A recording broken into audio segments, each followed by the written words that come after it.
This is how you're going to set up appointment booking and Hostinger website builder. First, you're going to open the website builder editor, which is builder.hostinger.com, and then from there, you're going to head over to the left side panel and then click on Elements button right here.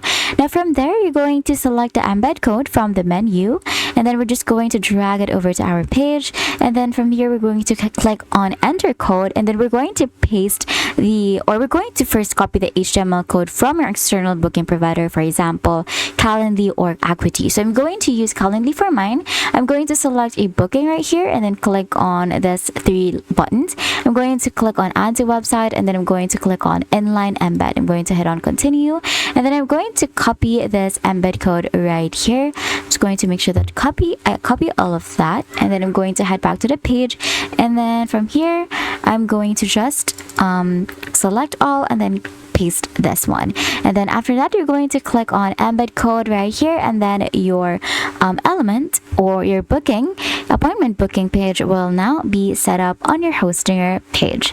And that's it. That is how you can set up appointment booking in Hostinger website builder. If it doesn't work, you can just retry it again, and that's it. Thank you for watching, and I'll see you in the next one. Please don't forget to like the video and subscribe to the channel for more videos like this.